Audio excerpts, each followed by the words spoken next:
Welcome to the Conscious Pivot Podcast with international speaker, business mentor, best-selling author of Pivot, and your host, Adam Markell. The Conscious Pivot shares the stories and wisdom of people who have successfully reinvented some area of their business and personal life. You'll gain powerful insights into how you can fully embrace new opportunities, increase your performance, and master the art and science of innovation and resilience. So please join Adam as he guides you on your conscious pivot. Hey, everybody. Welcome back to another episode of the Conscious Pivot Podcast. I'm your host, Adam Markell, and I'm really excited to be here with you today. More than even excited, I am so grateful. I feel really blessed that I have this opportunity.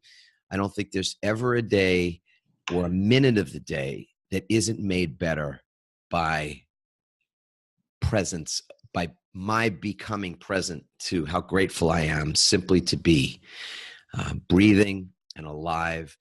And in this moment, I have, as we all do, so much to be appreciative of. We finished this past weekend a 3-day training. We do a really wonderful training for people who are wanting to become public speakers and wanting to get on TED stages to do TEDx talks and things like that. And we did such an incredible long 3 days where everybody ultimately filmed. We filmed them doing their legacy talk on Sunday. So my voice is hoarse, my energy is high, but man, oh man, we've been putting it out for days and days and days. So I feel grateful that my body is resilient and that I've held up so well, after emptying my cup in that way that I still feel so energized. And I think there's no accident about that. I love what I do. I was earlier today, had a conversation with my friend Phil Town, and he's a few years older than me, and he loves what he does. And therefore his energy is just always sort of tracking probably more like 30-year-old energy. And I feel the same way because when you're grateful and you love what you do, even though there's challenges, every one of our lives has challenges. We all have things that are difficulties, and we get tired and all the usual stuff. But for me, it seems that we bounce back more quickly, that we have more resilience when we are both grateful and we're also in love with what we do. Not that it's easy, but we're actually in love with what we do. And I have a guest today, a wonderful, wonderful woman that you'll get to meet in just a few moments and learn from. She's got an incredible both personal experience and business experience that is, I think, very much indicative of that recipe of both gratitude and love of what you do and how it creates resilience and creates opportunities to pivot in new directions and always in positive new directions. So her name is Sheri Salata. I'm going to read some things, a bit of her bio to you all, because it is incredibly impressive. And then, of course, as you know, we'll ask Sheri what's missing, what's not in the bio that she wants you guys to know about her. So Sheri Salata is the co-host of the popular podcast series, This is 50 with Sheri and Nancy, where she and her soulmate friend of 27 years, Nancy Hala, are recreating the middle of life as they set out to make the rest of their dreams come true. How cool. Sheri and Nancy are also co-founders of Story, a media company producing print, digital, and live event content, and Orange Dragon Productions, developing TV and film content. Sheri's current venture is the evolution from her 21-year career with Oprah Winfrey. Her action-packed days as executive producer on The Oprah Winfrey Show were chronicled in the acclaimed docuseries Season 25, Oprah Behind the Scenes. Sheri also served as co-president of Harpo Studios and OWN Network, that is, the Oprah Winfrey Network.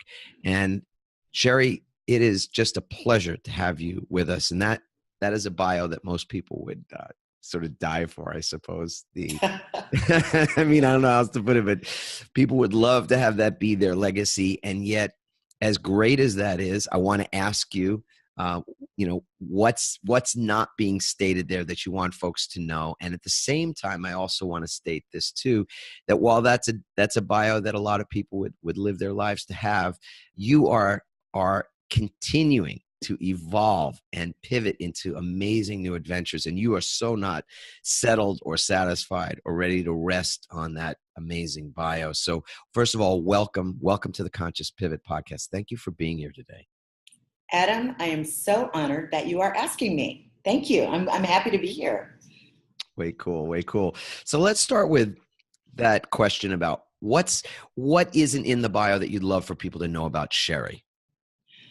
Well, oh my gosh, since you just asked me that question, here's the answer that springs to my mind. So it's probably most accurate. That I, Adam, am the princess of pivot. No. and the second headline to that in parentheses is, up until probably the last year, I hated change.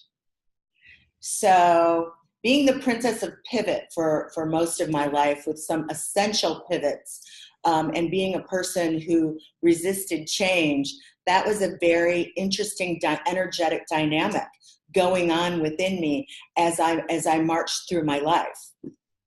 No kidding. We talk about a dichotomy of things, or a fun interplay of both being the princess of the change manifestation thing and somebody that resists and hates change.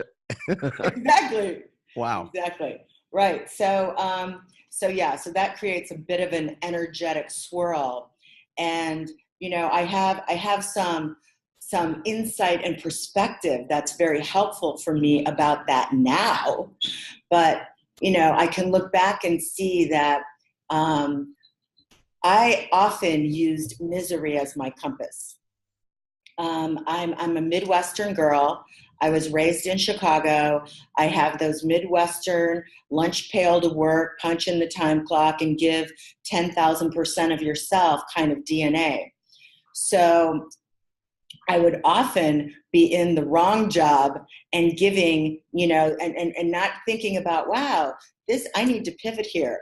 I would wait until I couldn't get out of bed in the morning, or there was so much misery that the world looked dark and bleak. And that's when I would say, I got to quit. And that's what I mean. I had some essential, crucial watershed pivots in my life. And up until recently, most of the time, it was because it was like change or die. That's how far I'd push that. Well, I didn't know this at the time that when we first met each other just recently in Oahu, in a beautiful resort in Hawaii, where we were attending a TLC meeting, and you were one of the most amazing guests that we've had there. So that was incredible. And I know you're good friends with Ariel Ford. She was on our podcast, I think it was about 2 weeks ago, which was lovely. But I didn't know it at the time that we were simpatico, but now it makes perfect sense. It's obvious. That's in essence what I did as well. I spent 18 years, and I wouldn't say I was miserable for 18 years, but when people say, no, tell me about the pivot, tell me about the book and all that kind of thing, I say, well, where did it all begin? I say the story begins with misery. The story begins with my waking up and putting my feet on the floor and feeling miserable to begin the day, to the point where the voice in my head that was saying, what the fuck are you doing? Like, seriously, how long can you continue to wake up, look in the mirror, and know that you're living? It's a fraud. I mean, yeah, taking care of your responsibilities is honorable. And I did, wife, amazing, beautiful family, 4 kids, the houses, all that stuff. I took care of my stuff. But ultimately, it was at the cost of my soul. That's what was eroding on the inside. And so that was a watershed pivot, and it took misery to bring it about, because I also am so addicted to certainty. Yes. And so I feel like you and we are like twins separated at birth or something. Yes. When it comes to that. Oh my goodness. I mean, I think, now it's super funny. At the time, it was just one miserable experience after another where, I would get an ill-fitting job. And I did that for 6 years out of college. I'd get an ill-fitting job. I'd try to turn it into a career and make it my life, instead of just saying, hey, wrong job. This isn't a fit for you. Feel your soul and spirit. Instead, I'm like, I'm going to make this work. I'm going to be really good at it. And then it would be like, I can't get out of bed in the morning. Got to quit. And, listen, I'm really, I look back and I can see that was my soul literally grabbing me by the scruff of the neck and pushing, and pulling me out of those situations because it wasn't going to be my road. I had all these dreams and I was on the dreamless path. Nothing fit for me. So I think that, I look back on that self and I think, I don't know, I was just circling the airport, Adam, for so long. Like, what am I supposed to be doing? I feel like I have so much to give. When people hear the 21-year Oprah career, they're like, you're so lucky, Sheri Salata. How did you get so lucky? And I'm like, you don't even know. I circled that airport for years, eating peanuts and drinking bad drinks because I just couldn't land my own plane.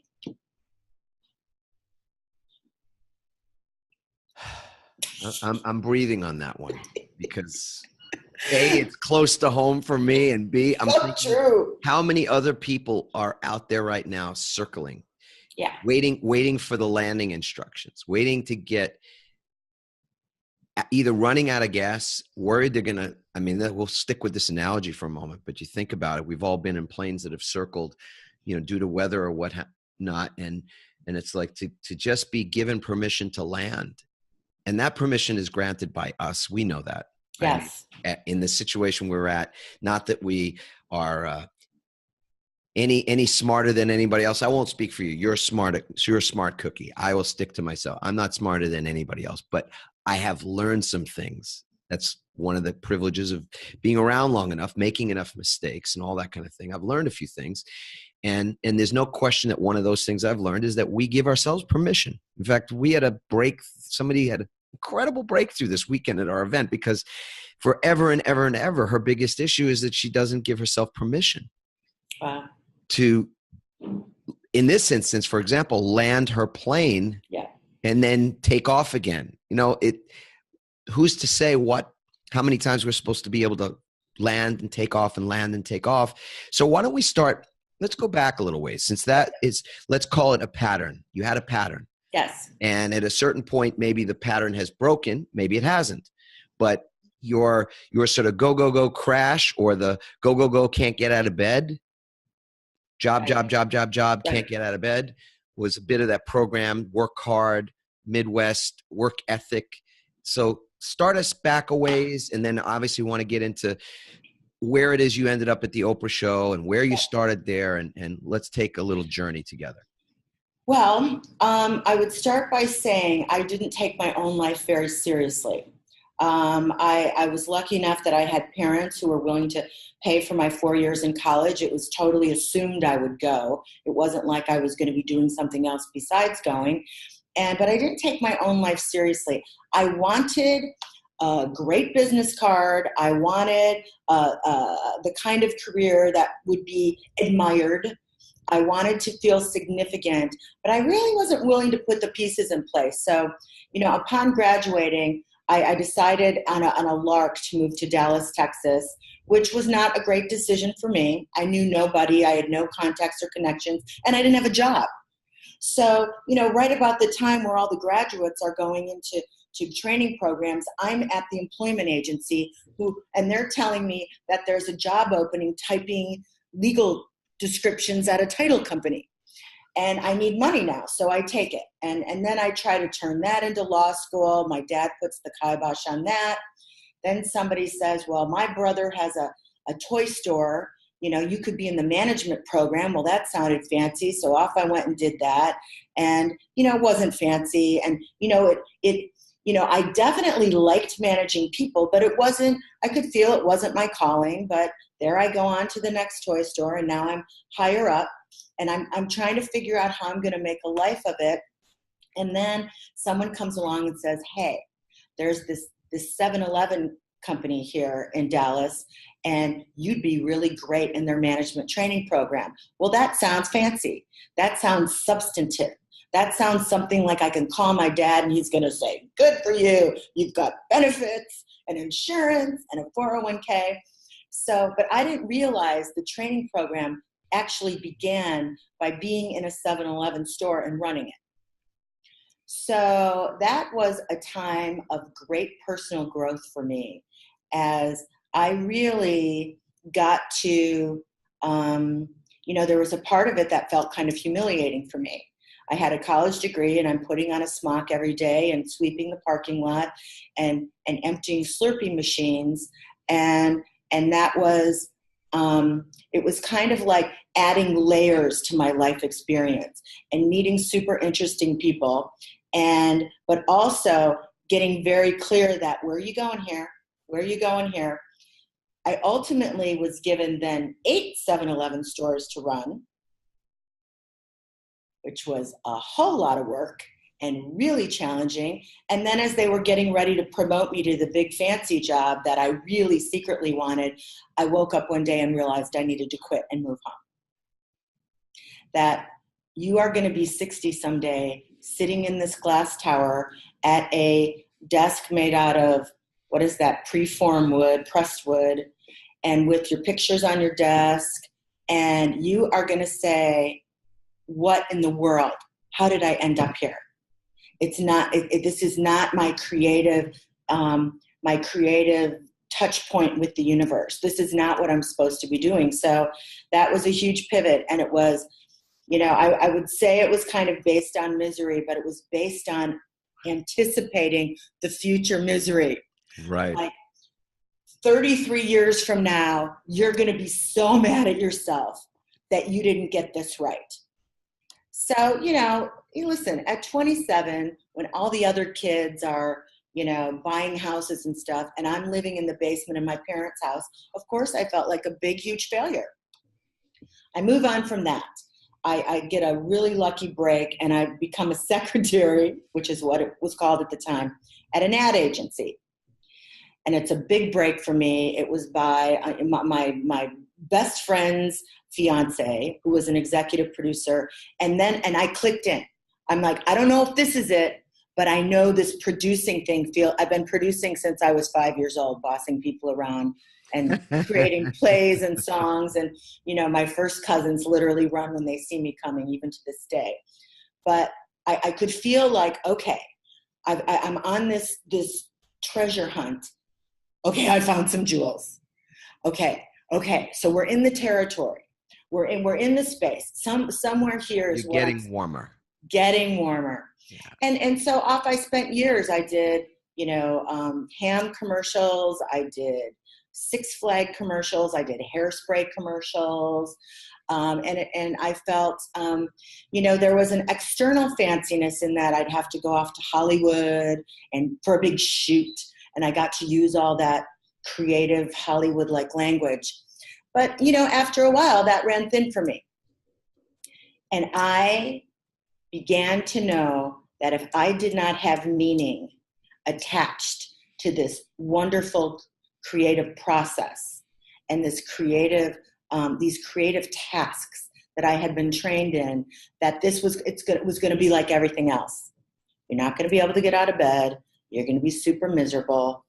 And, there was a show across town in Chicago that was getting national attention. It was called the Oprah Winfrey Show. I didn't really watch it ever because I was working. But I could feel a pull. I don't know why. It really made no sense. I wasn't a daytime television viewer, but it felt like something. And it felt like more up my alley. And so I just began to tinker with that idea. It would float through my head. And finally, I worked up to the nerve to apply, Adam. And they promptly rejected me. The message I got was, "You're not what we're looking for." Was that the actual message? Oh, yeah. The words, they're emblazoned on my heart. I'll never forget them. I mean, the truth is, I did feel like I was overstepping a little bit, and I didn't have a lot of confidence that I was the right fit. So that rejection just kind of felt like, oh my God, I can't believe I did that. How embarrassing. Of course I'm not the right fit there. And I let that go. A couple years later, in a really dark moment, when I literally could not produce one more hairspray commercial. I was like, I just don't care about this. My life's a misery. And my friends were gathered around me. Everybody's worried about me. You know, they're making casseroles. They're like, you can do it. I'm like, I'm such a failure.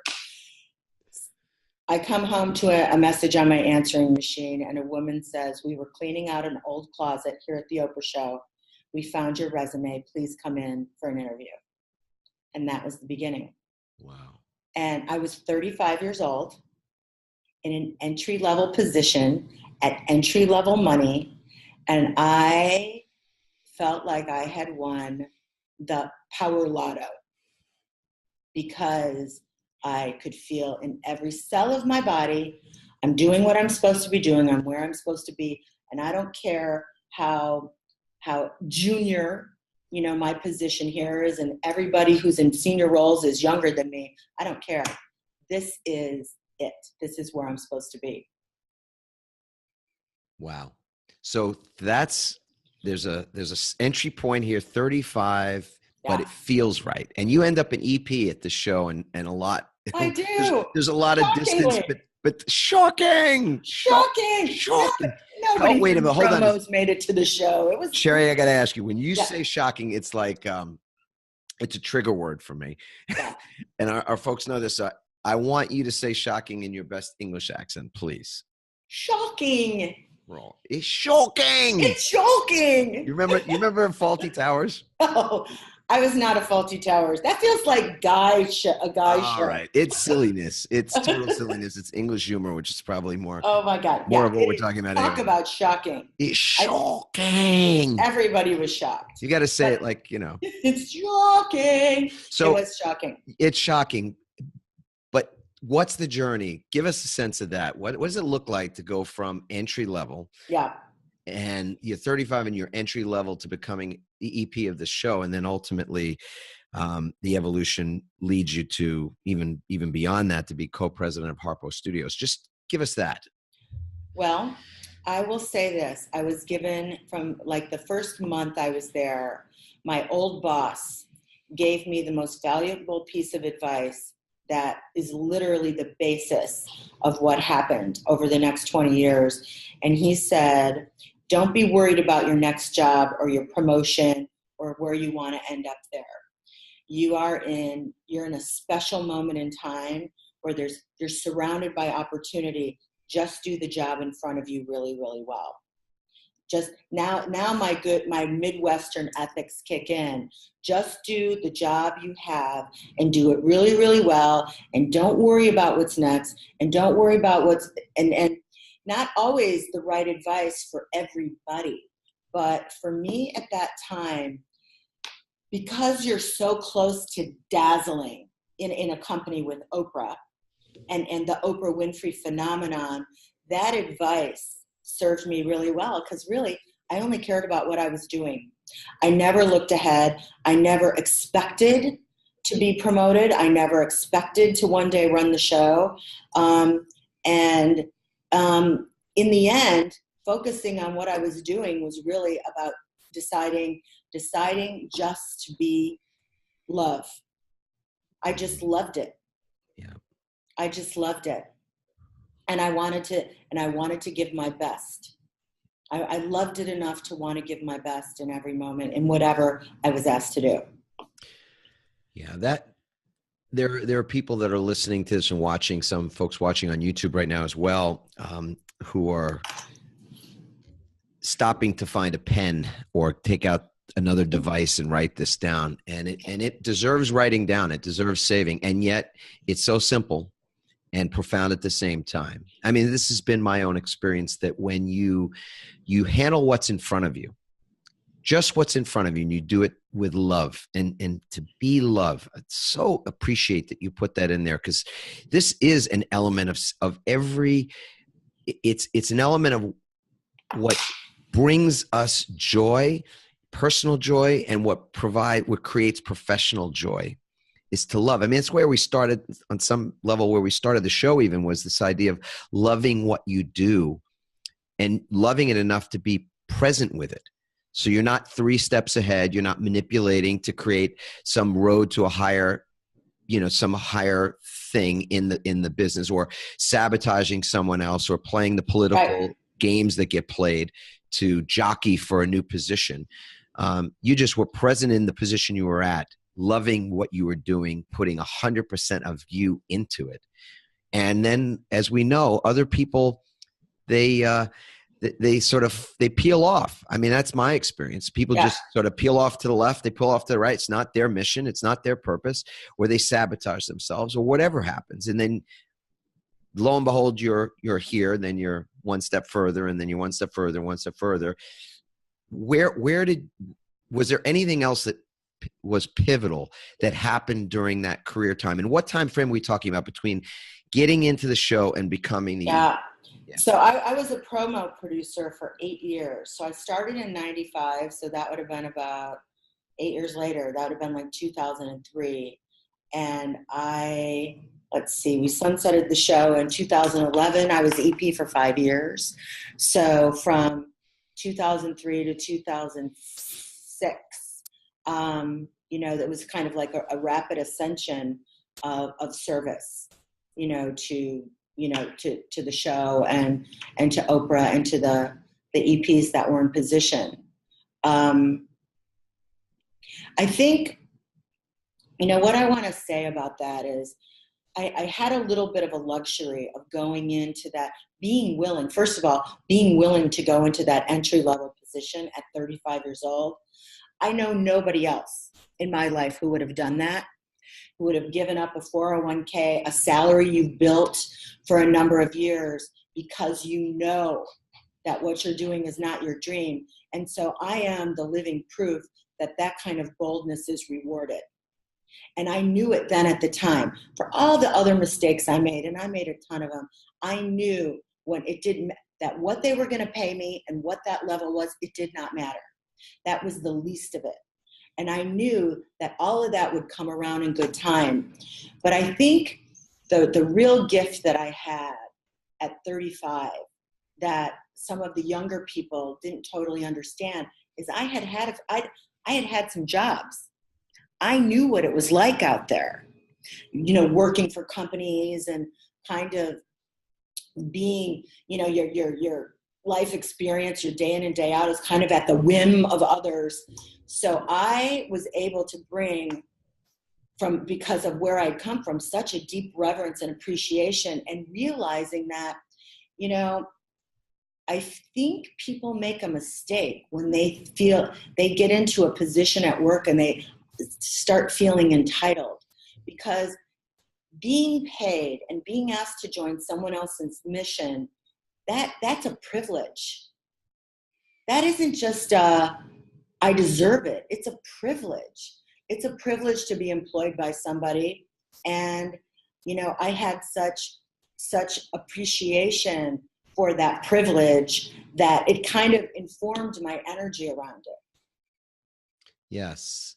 So did people more often than not just take themselves out? I mean, I'll call it sabotage, but your road was a combination of you being in love with what you did, coming from a place of integrity. Yeah. Just keeping your head on straight, right? Looking at the road in front of you, taking your mentor's advice, which is to do the job that was in front of you. So was it that combination and other people that either peeled off left, right, sabotaged themselves, or something else that took you? Because that's a meteoric rise from entry level to the EP of the Oprah Winfrey show. I mean, seriously. Well, and here I have to tell you, nobody peeled off. It was one of the most talented, skilled, dedicated producing teams I will ever know. So I can't explain it to you. I can only tell you what was in my heart and how I can, what I felt about it. And then I can tell you the result of it, but I don't know what that mystical, magical, what that was. So was there pixie dust involved? There has to be. There has to be, right? There has to be. I mean, listen, I look back at that and I realize that time in my life, there was some very mystical things happening. And, I believe in pixie dust, and I believe in fairies, and I believe in magic. So I can't explain it. Yeah. They're the best in the business, and they've been doing it forever. And I have and will always have such deep respect for them. I mean, that was a team like you've never seen. So at a certain point, the show is going to get sunsetted, is what you said it. So we're going to put it on the shelf and move on to the next great thing. You moved with the show when the OWN network was created. You went along with that after the show, the daytime show ended, right? Well, the network had been launched in January, and we were still finishing the show, and that was all hands on deck. That took every ounce of our beings, to as we like to say, land that plane. That was, the legacy of it, the enormity of what it meant to the culture, the sense of responsibility we all felt to Oprah. That was a 24-hour occupation. And so the network launched in January, and then, we were focused on ending the show, and that was done. And, we all looked at one another and said, couldn't have done it better.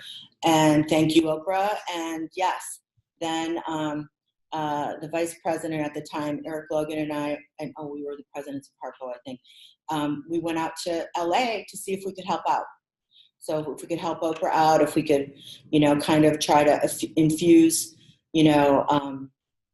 Oprah's principles in it.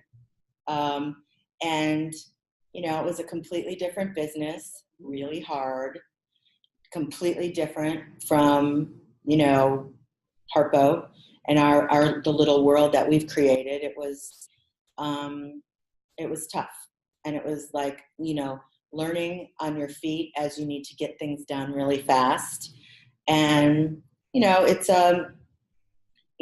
for me, it was really wanting to, protect Oprah's legacy and help her have more of the dreams she wanted. So, and the blessing out of that for me, because, there was lots in the day to day that was very challenging. But the blessing for me was I got introduced to California. Oh, that's right. You weren't a California girl at that point. Yes, because remember I told you, even though I'm the princess of pivot, I don't like change. So as I'm trying to think, if I was like 33 years living in Chicago. Yeah. And by then I had a nice place overlooking the lake, and my whole family's there, and that's where my roots are. And all of a sudden, every other week I'm out in California, and I'm thinking, this is nice. I like this energy. There's something about, I don't feel done yet. And there's something about, it is La La Land. There is a very dreamy, there is anything's possible. There's a magic out here that speaks right to my soul. So over a 5-year period, I got to prepare for my pivot. Right. I got to kind of get used to the idea of, I can take a plane anytime and go back to Chicago. Chicago's always going to be there. But meanwhile, sometimes when you make a change like that, all of a sudden it's like you're back on the rapids. You're back in the game of life. You're meeting new people. You feel more alive. And that is why those kind of pivots, I think, are essential to maintaining life force. Yeah. You're rerouting.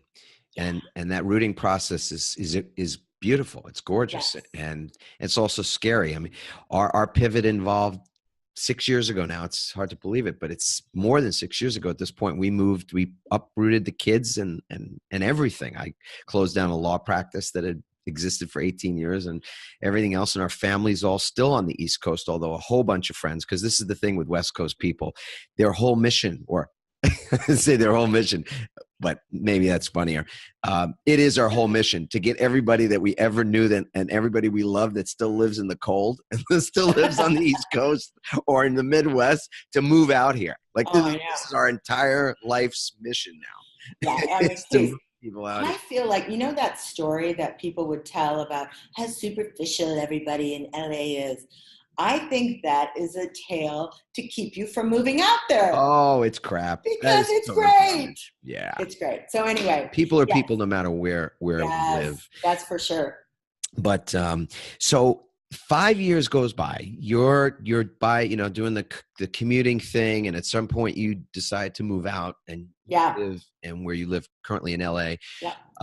And then there's some old how should we call this? What is this? This to me it was the whisper. I started to hear, like, it wasn't even a whisper. It was like a buzzing sound. I used to work in a building that had the old air conditioning unit or the, HVAC units. You could hear them buzzing all the time.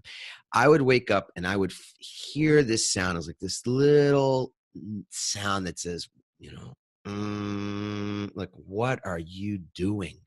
And part of your pattern previously was to recognize that misery. I want to quote you. You said, misery is my compass. Yes. Yeah. So at some point, did it become a compass again? Well, I was very unconscious. So I wouldn't say I was totally aware that my life was not dreamy, but I was forced to get conscious. I was just remembering recently, because I was like, what was it? Well, I was jealous of all the young entrepreneurs I was meeting on the West Coast who were like, I had my own company, and and I'm like, wow, what's that like? I'm like, oh my God, you're 56 years old and you are like, no matter how beloved the person is you work for them. You should report for duty. You're not sashaying around doing whatever you want, and the higher you go, the more responsibilities you have, the more meetings you have, like I'm chained to a boardroom all day long. But what it really was is there was a moment, and it was a confluence of events, but the moment is when I had to do a real reckoning. I had coasted on my dreamy career for a really long time. And no matter what else was going on in my life, my health was horrible, super overweight, hadn't had a date in years, no romantic relationship, lots of great friends, great family. But, all those areas were so like withered. And, all of a sudden, I'm not 35 anymore. I'm 56. So, I'm having these Chardonnay conversations with my great friend Nancy, who is also feeling very similarly. And we're like, is this it? Is this like, okay, I was at least able to ding the career. I can check that box. I have the career. People, as you said, people would want to pluck out an eyeball for that career, for how it reads. And, but it's like the rest of it, I don't. Maybe I'll get it on the next lifetime. Nancy had freelanced to put a roof over her head and raise these two amazing children, and dreamed of other bigger things career-wise. But she's in her 50s. Is she done? Should we like go and start doing those travel trips that 80-year-old women go on, and kind of start to wind down? Well, of course not. So then, if you're going to say, if I take advantage of modern medicine and take care of myself, I could possibly live to 100. So if I'm in the middle-ish of life, I better get serious about creating it and creating the life I want. So when I had to answer the question, are you living the life of your dreams? The answer was no. And now I'm a producer. So what's next? I've got to produce the life of my dreams. And that means that I had to make a radical pivot, redefine work, reset all of my priorities, and really decide how I'm going to spend the rest of these years. With love and appreciation for everything that's come before. But I really want more. I want the life of my dreams. I don't want to just say I had an amazing job. Yeah. Settling is tough. I think it's at some point I've said this to people from stage or in some other way that whatever we have in our lives is what we've settled for. Somebody said that to me once, and I thought, yeah, that's true. And how true it is for all of us that the things that we have are the things we've settled for. So if there's more that you want, then you can't just accept the status quo. Yeah. For very long. I mean, change is the constant. That's one of the great paradoxes or oxymorons that change is a constant in the universe. Right. It's everywhere. Our seasons change day to night, cold to hot. I mean, it's changing constantly. Right. And then when you add the human experience into it and the advances in technology and everything else, disruption and change is happening at a greater pace than it ever has. Right. Every day it's exponentially greater. So you really have to get great at change at a certain point, or your only defense to it is to hold on tight, right? Like to white knuckle the whole ride, wanting it to just stay the same because at least that you can count on. And we all know that just doesn't work. Status quo or stagnation only leads to death, ultimately. I mean, things get toxic pretty quick. Water standing still gets toxic pretty quick when it doesn't move. We have to move. And yet at the same time, it's scary because it's all dealing with the unknown. So you faced your unknown. You faced that thing, like you said, even though you are a princess of pivoting, change scared the daylights out of you. And so I didn't like it. No. I didn't like it. Now listen, I don't know if I totally love it yet, but I'm saying I do because I'm going to seep that into my bones. I'm going to say, oh my God, I'm so excited to see how this comes out instead of how's it going to come out?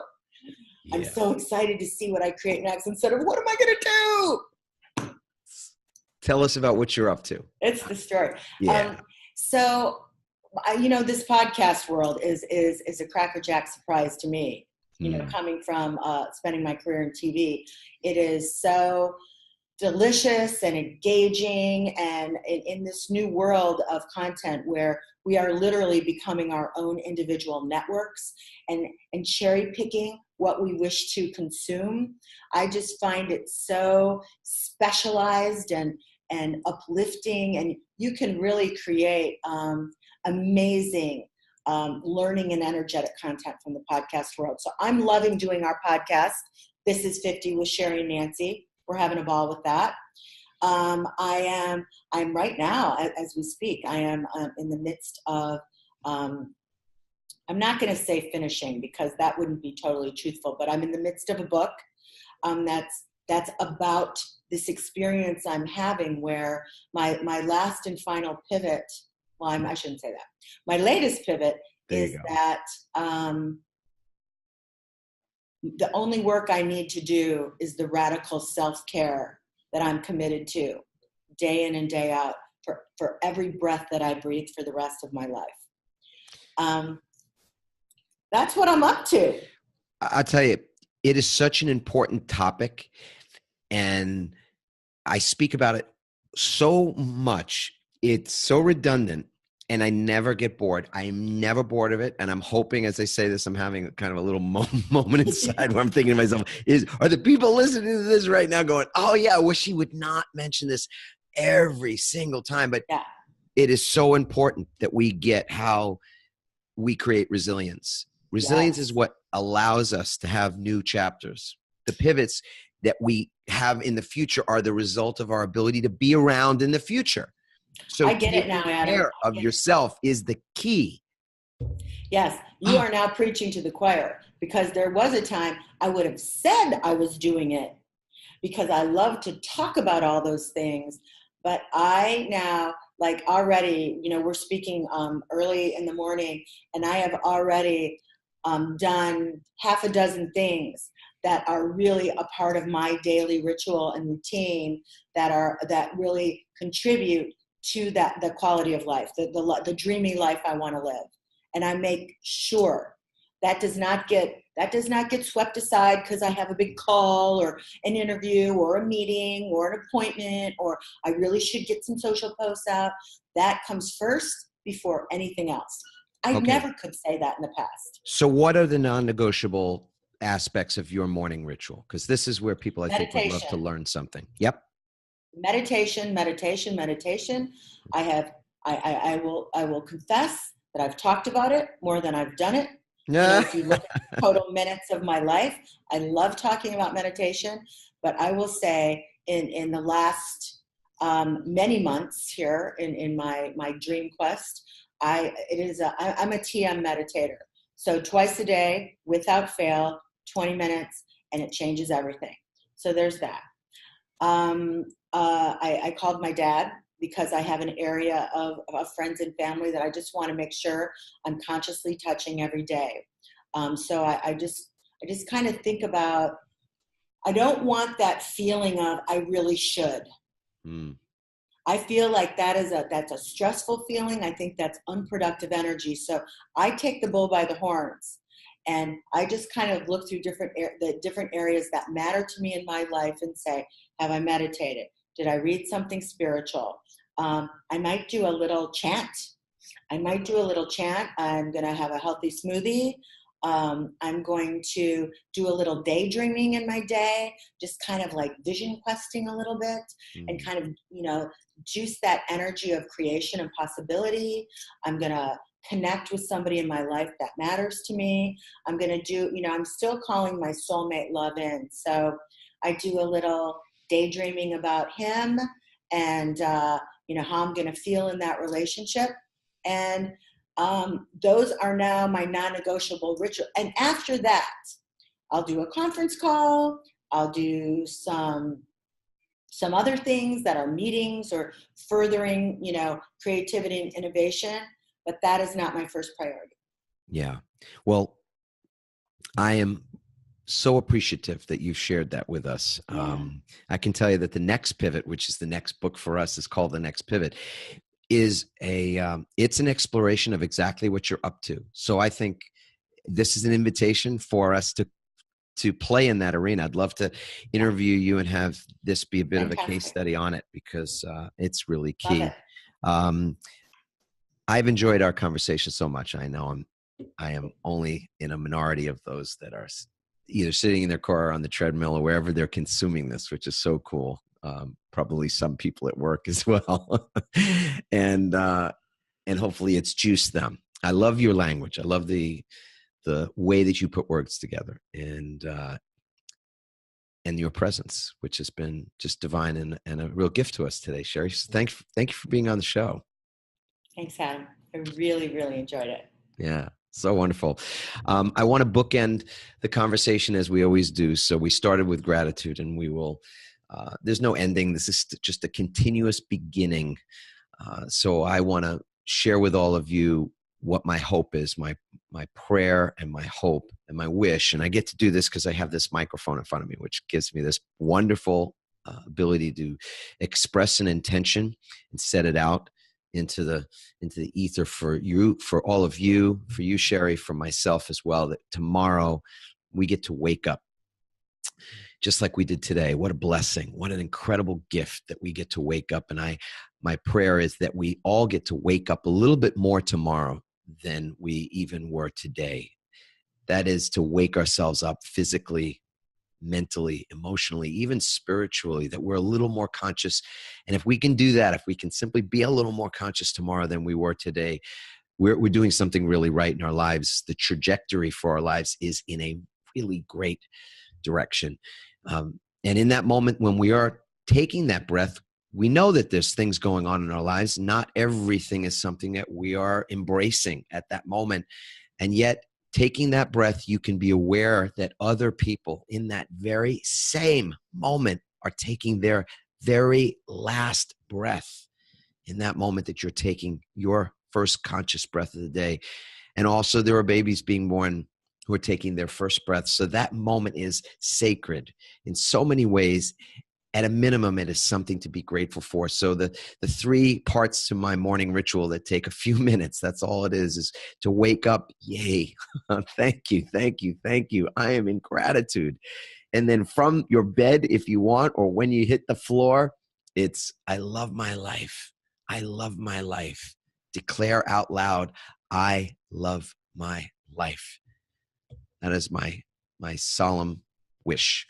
Have a beautiful day, blessed rest of your day, your evening, wherever you are. I know we've got people tuning in from Australia, from Europe, from all over the world, which is just flipping incredible. It's absolutely amazing. So thank you for that. If you've not yet subscribed to the podcast at adammarkel.com, you can do that. Subscribe, leave a review on iTunes as well. And our Facebook community is magnificent. Would love to have you check that out and join us at the Start My Pivot community. People just like Sheri, just like me, just like yourselves, who are pivoting into something and recognizing that we don't pivot once. We're pivoting pretty well continuously from the beginning to the end. And the only question is whether we can do it more elegantly, more gracefully, and even more in a more effective way, so that we're pivoting into things that we love. And that's what this is about. So Start My Pivot on Facebook. You can get there by going to pivotfb.com. So that's it for now. It's been a beautiful show. I wish you again a wonderful rest of your day, your evening, etc. And we'll see you again soon. Ciao for now, everybody.